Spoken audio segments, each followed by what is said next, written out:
Let's talk supply chain. Hello, everyone, and welcome back to Let's Talk Supply Chain. So let's start with a question. Today's guest is sharing a brand new State of the Industry report with us. So according to their research, what percentage of cargo owners say their organizations are ready for digitalization? Well, we all know that digitalization is the future, but certainly thinking about the conversations I have, businesses are at differing stages of readiness. So, what do you think? Well, let us know your guesses over on social or keep listening because I'll let you know at the end of the show. So, today I'm joined by an organization that is on a mission to lead the container shipping industry towards systematic collaboration. With big name members including Maersk, Hapag-Lloyd, and Evergreen, they're bringing the expertise and budgets needed to drive change. And it's Digital Container Shipping Association, otherwise known as DCSA. So DCSA is a nonprofit organization driving standardization and digital innovation in the container shipping sector. Founded by major ocean carriers, DCSA drives initiatives to make container transportation services transparent, reliable, easy to use, secure, and environmentally friendly. And today I have two guests for you today. Thomas B. is the CEO of DCSA, and with over 2 decades of experience, he has led several large-scale change initiatives focusing on technology, process optimization, and organizational change. And he's joined by Thomas M., Senior Partner of Global Intelligence at Fin Partners. With over 15 years of experience in strategic marketing communications, he's driven campaigns and strategies for nations, multinational companies, and innovative startups. Now, today, Thomas B. and Thomas M. will be talking all about a brand new State of the Industry report commissioned by DCSA and conducted by Fin's research team. Now, the report is all about digitalization in the container shipping industry. So we'll be diving into the landscape of the industry and the sentiment right now when it comes to digital. We'll also be exploring the drivers and barriers to change, current progress, and priorities for the future, and how collaboration can help accelerate the adoption of digital tools. So welcome to the show, Thomas B. and Thomas M. Thank you very much, Sarah. Pleasure to be here. Likewise. Thank you, Sarah. Looking forward to the discussion. Well, I am excited to have you both here. I mean, I love doing a deep dive into an industry, looking at the challenges plus the opportunities, and really having access to data and insights direct from the key players is just so great. It highlights what is really happening on the ground, and having the two of you bring that to life for us today is a real pleasure.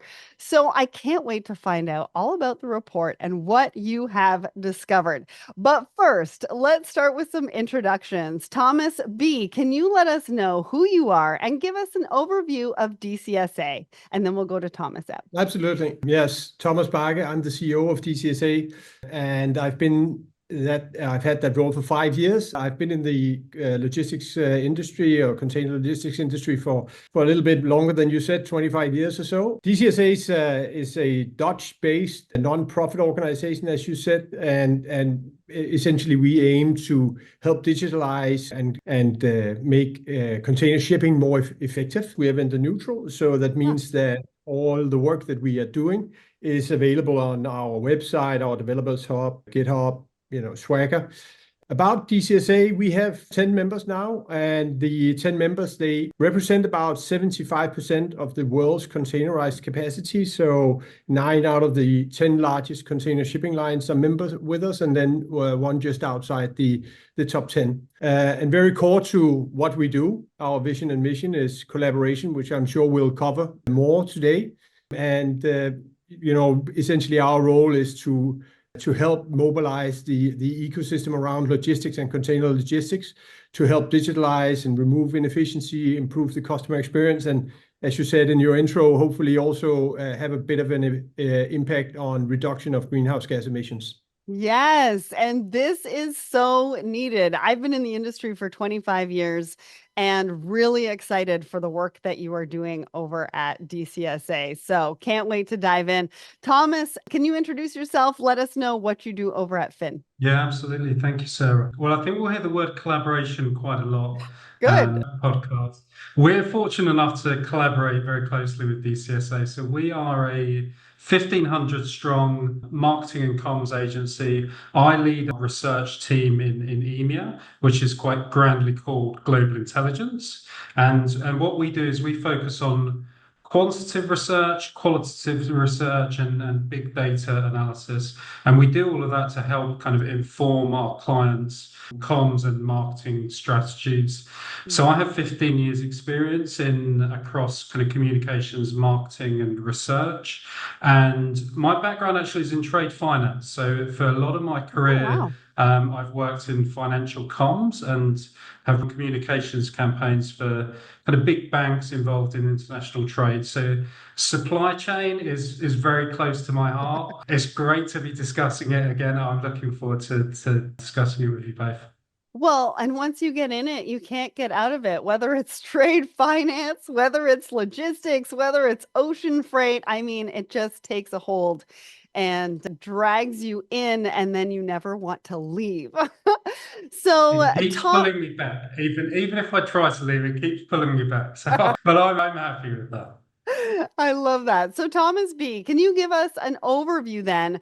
What's the report all about? Why did DCSA commission it, and what are you aiming to achieve with this report? Well, in any industry, in any job, you need to have some data to help understand what the current environment looks like. So let's say our first objective with the report was really to get data to understand what's the voice of the customer, but also going beyond that, also looking at other stakeholders. So we provided Finn with a script to say, listen, we need the voice of the customer. We once in a while we speak to, well, actually frequently we speak to shippers, we speak to freight forwarders, we speak to technology service providers, but we needed it in a bit more of an organized way. So it was comparable questions, it was comparable surveys, so we could really get much more details into it, both on a geography level, on an industry level.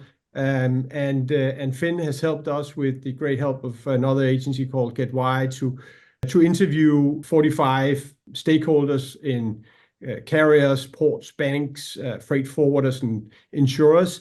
And then in addition to that, we have more than 400 respondents from shippers. Tom can talk more about the levels of the people participate, but it's quite high-ranking people that are decision makers in global supply chains. And then basically we try to get that all together for us. Not one thing is of course for us, but also to share it with everybody else about what's the current states, what are the challenges we see, what are the opportunities we see, where are we progressing, where do we need to speed up, etc. So one of the things that I thought was really interesting is that all the decision makers, they are really, really strongly advocating for more digital tools, more interoperability. They want to improve the efficiency. So 90% of the cargo owners, for example, they say that their organization is ready to do more digital. And that 90%, I mean, that is really, I think that's a strong vote of confidence, not only for what we do, but for the general movement, whether it's the startup, it's the technology service providers, it's the digitalization of processes in ports and with carriers and with shippers and so many others. And Yeah. so I think the challenge now is to figure out, how do we convert this strong demand into firm commitments that will help drive the digitalization forward. Yeah, that's a really big number. But also, we have to understand what's driving those decisions of which digital tools are they looking for? What's the type of technology, right? Because we don't want to be investing in something that nobody's going to use. And so these are all really great questions, but technology, digital transformation, it means different things to different people along the whole value chain, right? When we think about logistics providers, we think about shippers, we think about ocean carriers, but there's also a lot for everybody to think about at the exact same time as that digital transformation as well. So, Thomas, your organization, you actually conducted the report Talk to us a little bit about the research. Like, who did you speak to? And in layman terms, can you give us some insights into the methodology and analysis that goes into creating a report like this? Because we want to show everybody, that you really did it right. You spoke to the right people, you got the right information. This is a report that they want to be looking at. Yeah, absolutely. Sarah, no one ever asked me about methodology, I must say. So it's refreshing that you want to know about the methodology. People usually think that's the boring part of the study, but I think it is important to show just how much ground we covered. And Thomas mentioned kind of the two key elements that we looked at. So we started with a quantitative survey, and we surveyed 400 senior executives. So we looked at we had CIOs, we had CTOs, we had global strategy directors with respect to shipping, global shipping directors. So people that are really making decisions with respect to container shippings within massive companies, big multinational companies. We can't reveal kind of which companies they are, but they're big. They're big companies that are shipping across borders every single day. Geographically, we looked across the US, UK, France, Germany, and Singapore. And we also covered lots of industries. So the top four industries were manufacturing, retail, food and bev, and pharma. And then having done that kind of quantitative element, that gave us the what's happening in terms of digitalization. But we then wanted to kind of get under the skin of people within the supply chain and understand, as you mentioned, the why. What is driving their decision making? So we then, along with our partners at GetWhy, conducted 45 in-depth interviews. So these are kind of 45 minutes to an hour long in-depth interviews. Again, senior decision makers across the globe, and we covered cargo owners, ocean carriers, ports and terminals, banks, freight forwarders, cargo insurers, tech providers. And this really kind of gave us the kind of contextual understanding to sit alongside the quant. And we brought these two elements together. We did a lot of secondary research. We spent many hours with the DCSA team picking their brains. So I should thank them for their time, patience, expertise. We appreciate that. And yeah, it's fair to say we're rather excited about it, which is, I guess it's quite British of me to say rather excited. What I really mean is we're very, very excited about it. Given kind of the amount of ground we've covered, the amount of research we've done, we think it's probably one of the most comprehensive reports looking at digitalization within container shipping. So we can't wait to launch it this month. Well, and I just want to point out the fact that you had all of these senior level decision makers give you 45 minutes to an hour to talk about this topic. And the reason why I want to point that out is it shows the importance. It shows how much everybody wants to collaborate. They want to get together. They want to get this right. And they want the digital tools for them to be able to move forward in their day-to-days in supply chain. So before we dive into some of the findings, Thomas B., can you talk about the landscape of digitalization in container shipping? Because we saw a lot of issues highlighted by the pandemic. People didn't know where containers were. There wasn't enough capacity.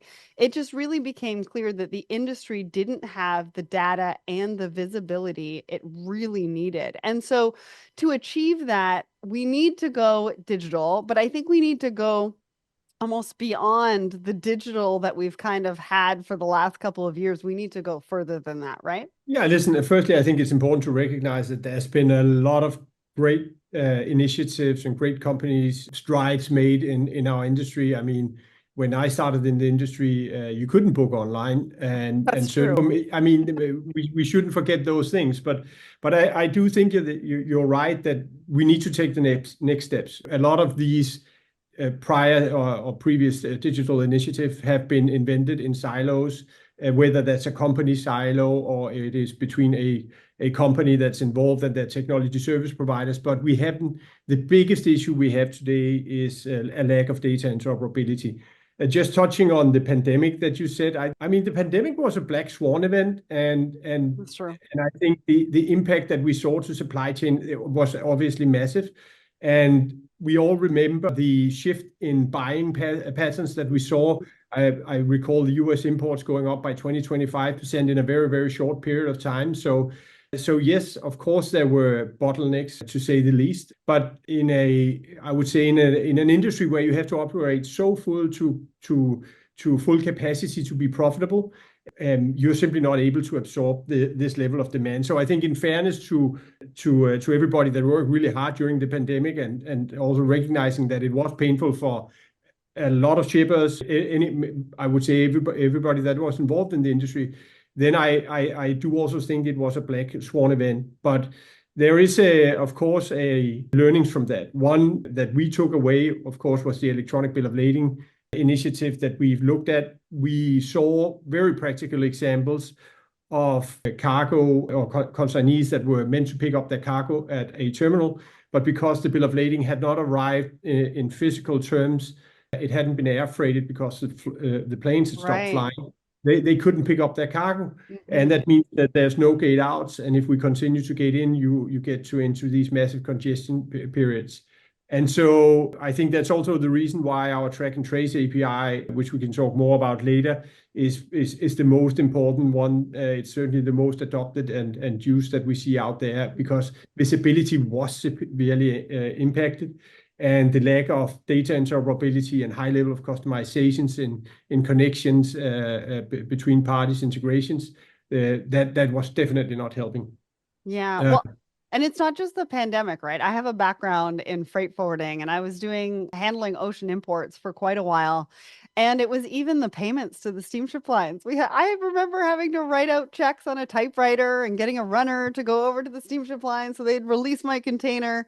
There's been quite some progress, but yeah, you're right. The pandemic was a bit of a black swan. Let's just agree, it's not a 21st century digital experience, right? By any means. It wasn't. And so I think in the second half of 2024, as we are now, what is the overall sentiment in the industry towards digital? And did the sentiment that emerged from the report surprise you at all? Yes, I was surprised by the level of manual interventions that we still see in the industry. But you asked where we are now in the second half of 2024. I think the overall sentiment of the industry is that things are moving. There is certainly, if you ask the shippers, we are not moving as fast as we should be. I'm in the fortunate position that I can also see the other side of the equation, which is the container shipping lines. And I would say that they've put in a massive effort in the first half of 2024 to implement. We have now created standards for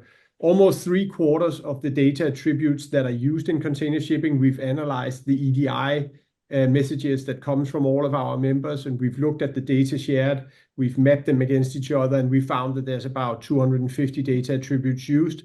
There's some new ones coming in with IoT and other things, but we've actually created standards together with our members for around 74-75% of those data attributes. And that's massive. There's a huge Venn diagram overlap beginning to emerge, and that means that the velocity of new standards will come out quicker, because if we want to do a booking standard or we want to do arrival notifications, a lot of the data attributes that are used have already been standardized previously. So it means we don't have to start from zero. Maybe we are starting at 40, maybe we are starting at 60. So I think velocity is higher, and I expect that to remain high. And I can say from our members' perspective that one of the proof points is that they've made more implementations of our standards in the first half of 2024 than they did from 2019 to 2023. And so that is massive. I wouldn't say it's entirely unexpected, because it's difficult in the beginning. And as we're beginning to see these large Venn diagram overlaps, we also believe velocity is coming up. That is huge, right? Because when we talk about collaboration, we also need to be speaking the same language. And we need to be able to measure against the same data, and we need to be using the same data when we're giving information to the different stakeholders in the supply chain. And I think for a while, everybody's been talking about data, get your data house in order. But for some, it's kind of like, okay, well, what data? which is good data, which is bad data. What do I need to keep? What do I not need to keep? Who do I need to keep this data for or that data for? It's kind of like all over the place. Thomas, did you want to jump in here? Yeah, I was going to say that I think data exchange is clearly an issue, and there are kind of other barriers that maybe we can get onto. But I Yeah. think the most promising thing from the report was that it showed across the supply chain that the case for digitalization has been made and it's compelling. So when we spoke to the cargo owners, for instance, I think 86% of them said that digitalization was a tool that would help improve efficiency and improve their processes. And they really see the opportunity in terms of customer satisfaction was kind of top of the list. I think over 80% of cargo owners, and again, senior executives within these companies said that it improved customer experience. Mm. Similar numbers talked about reducing operational cost. We saw, interestingly, cargo owners talk about competitive advantage as well. And I think that's a selling point for digitalization that we can really leverage to help everyone in the supply chain kind of move in the right direction. And we saw that those benefits, although slightly different, kind of replicated across the different stakeholders that we spoke to. So I think while the manual processing still exists and the percentage of that is quite high, and that was surprising, the benefits are clear. People want to make these changes, and it's just about how we do that. So let's talk a little bit about the main drivers and those barriers that you mentioned to that digitalization in the container shipping industry. What's the feel for that? What were some of the major barriers that came through from an adoption, standpoint, or maybe it was, we don't understand what tools we need, that can help everybody. Yeah, so I think with respect to the drivers, we've talked about some of the kind of positive pull factors for digitalization. So things like efficiency, cost saving, customer experience, but there are also these push factors. So number one is the continued reliance on paper or digital platforms that can't speak to each other, that don't interoperate. So both of these kind of came through as really hindering that kind of seamless information flow. So I think in terms of the data, a quarter of cargo owners still use email for different shipping activities, whether that's receiving schedules, placing booking requests, proving draft bill of lading. Even more surprising, this one really shocked me, was that almost 19% use phone as well. I'll tell you, if I have a certain problem, I do want to pick up the phone and call my freight forwarder, but I guess it's quick, but so is going digital. So, but yeah, that was a real surprising one. I think in terms of, you mentioned barriers, two I'd like to point out. The first is, and you've touched upon this, technology, and the second is people. So cargo owners told us that they're ready for digitalization, they're ready to go. But 2/3 of them also said they need help, they need support in terms of external IT support to help them make the necessary changes. Some are fearful about legacy systems, being able to kind of fit and exchange data amongst the supply chain. So this was a key one. And that was we saw that issue across all of the stakeholders, kind of highlighting technical issues, whether it was freight forwarders talking about integration challenges, legacy systems, or cargo insurers talk to us about data sharing again as a barrier. And then the other element is internal company resistance. So it's the people. So we need to get the technology right, but it's also, businesses are made of people, and we need to bring them along in that journey as well. Well, one of the things that you said was external tech support. I mean, that just goes to show as far as bandwidth, because not only is technology an investment, you also have to have the people internally to be able to implement that technology, or it has to be easy. We have to make it a lot easier for them to do it so it's not overwhelming.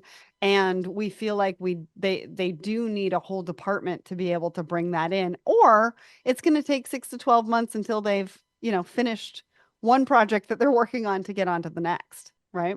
Yeah, and I think that's about there was a kind of considerable amount of fear in that respect of the investment and the time, resources, and having the people to be able to make those changes. So you're absolutely right. It has to be easy for these companies, and they have to see that return on investment, and they're two challenges. Well, and I think they also have to understand the loss of data when they are using something like Excel. You talked about paper, okay, but I would assume that a lot of people are using Excel and they're uploading and downloading and uploading and downloading, and they have version 10, version 25, version 32. I mean, there's human error in there, like there always will be. And uploading and downloading information is just really not what everybody wants to be doing on a day-to-day basis. It's not pertinent to what they need to be doing, right? They need to be doing their job, moving cargo along, that customer experience, getting people to really understand where their cargo is in an easy to do manner that's going to collaborate, right? And everybody can share that information. So, with all of that in mind, what progress has been felt by supply chain stakeholders so far? And as they look at those drivers and barriers, what are the priorities for further change? Because again, when we talk about technology, we talk about digital transformation. I mean, it could be all sorts of things. And there are a lot of priorities overwhelming supply chain teams. We're talking about ocean freight, right? And so talk to us a little bit about that. Yeah, maybe I'll come back just on the point that you mentioned before on the investment. I thought that was interesting. I mean, we spoke to a US-based global retailer, and they basically told us that their planning processes were around 70% right. So getting the right goods to the right store in the right quantities, etc., was roughly 70% right. Right. So just moving, I say just, but part of that is a visibility. A large part of it is a visibility issue. And the persons that we spoke to said that just being able to move that 1 or 2 percentage points up will have, hundreds of millions of dollars of impact to their bottom. And why is that? That's because part of the goods that don't make it to the right store in the right size, etc., end up getting discounted, at double-digit percentages. So it is of course an investment that you have to make, and it's part of all the other priorities that one would have to make. Back to our initial comments around the pandemic, I am actually, in spite of it being a terrible situation for many people, it has accelerated our industry, and I'm actually very satisfied with that. But coming back to your question here, I think one of the things that I want to mention is basically the need for collaboration. And I mean, we have a complex industry. There are many stakeholders involved in the transportation of goods all over the world, whether it's the shippers or it's freight forwarders, customs agencies, and ports and terminals, and banks, and of course container shipping lines, insurers, etc. And this is a problem of an ecosystem. It is not something that can be solved in isolation. And you add to that the complexity that this is a global trade, where the container shipping lines are dealing with 200 different customs regulations all over the world. That's not an easy task. And so one of the biggest barriers, in my opinion, is the lack of regulatory enablement for digital.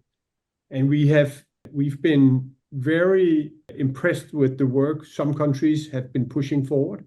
We are spending quite some effort also with organizations like the World Trade Organization and directly with government agencies in the US and Singapore and many other places to say, how can we enable digital trade? It can't be right that in the 21st century, you are forced to show up with a printed bill of lading when you need to pick up your cargo. Or for that matter, if we were able to digitalize the bill of lading, then the next problem is, what about permits? The customs, you have to have import or export permits. You have to have letters of credit. There are many documents, there's around 30 that are deemed critical for global trade when it comes to containerization. And they all have to be digital. And so we made a report on especially the legal barriers, where we basically had a look at what's the state of the regulatory environment when it comes to, in our case, the specific adoption of the electronic bill of ladings. So we covered, I believe, around 15 jurisdictions that cover 60% of the global trade. And basically the report is downloadable on our website. It covers and explores different ways how these regulatory issues, they can be overcome. We're, of course, extremely happy with the commitment that many people saw in February last year, where the CEOs of our member organization came out and basically said, we want to commit to going 100% electronic bill of lading by 2030. That's a major step forward. We had McKinsey study supporting that and basically could reduce direct cost by 6.5 billion and enable a further 40 billion, I believe, in global trade, just simply by removing the barriers to trade. And I think that's in everybody's interest. And what is certainly not in everybody's interest is flying paper all over the world in planes with greenhouse gas emissions that follows. It's insane. It's totally true. But also, I think, not working in silos, collaborating, but understanding the impact to every one of those stakeholders. You talked about product not getting to the right place at the right time, having to be discounted, right? There's millions of dollars being left on the table because we aren't digital. And sometimes these things happen and the product gets moved into other places. But then you also talked about regulation. Now, I know the EU is a big driver in regulation around sustainability. I was just talking about what that's going to look like for retailers in the future with something called a digital product passport.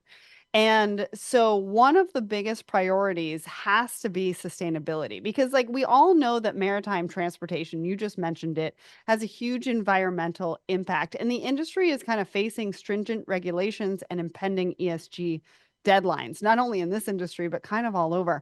Can you give us some insight into what organizations are doing, how they're approaching these goals, and how, most importantly, I think, can digitalization, how that's going to make a difference for this? Yeah, I mean, so on the ESG agenda, I can safely say that all of our members are very actively engaged in that dialogue and thinking about how the fuel transition is going to happen. The fuel transition is not something that is around the corner, though, and we will have emissions for many years to come. But once that's said, there was an IMO study out a year or two ago that talked about the impact of going towards just-in-time port calls, what the impact on greenhouse gas emissions could be for the industry and the associated fuel reductions. And I believe they said that the industry could save up to 14% of the fuel consumed if they were to collaborate and implement just-in-time port call standards.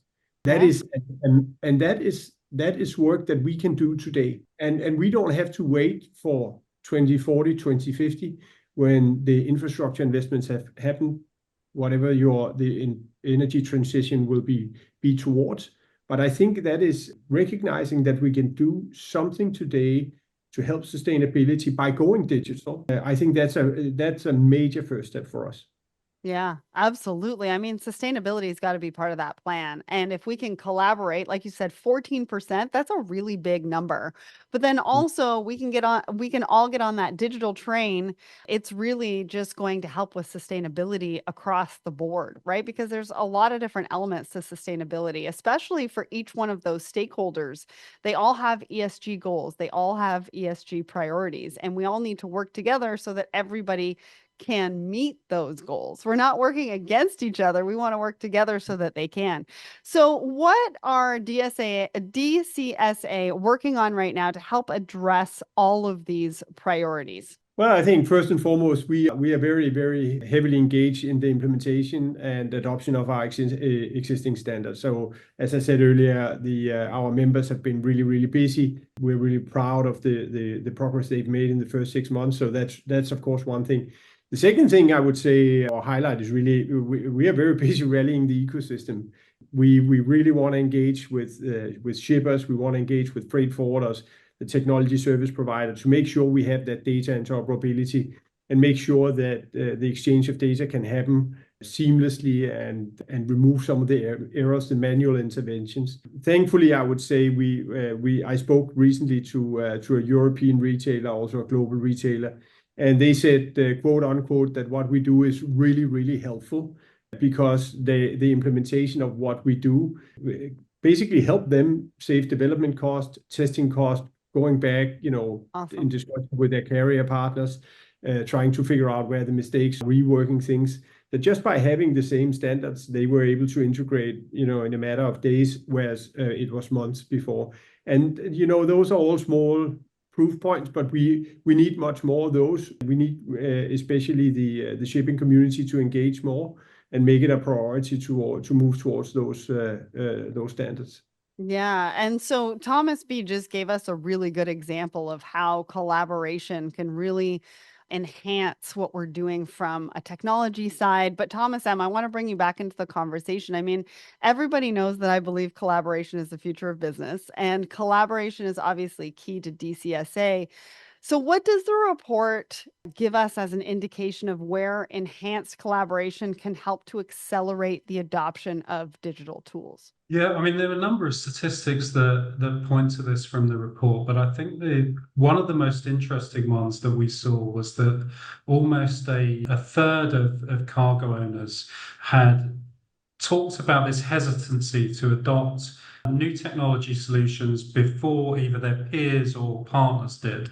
So they were really concerned about tying themselves into new technology that may become obsolete over time. So I think it's a classic case of who jumps first. You have all of these different stakeholders within the supply chain that are ready to go. As we said at the start of this podcast, the benefits are clear to them. That is something that came out very strongly from the research, but they are hesitant for a number of different reasons. So we can't succeed by kind of individuals moving forward. It has to be a mass movement, and that's where collaboration is absolutely key. And Thomas would be able to talk in detail about that from a DCSA point of view. Thomas B, did you want to talk to Well, us a little bit more I about think collaboration? I would definitely just encourage people to, go on our website, send us an email,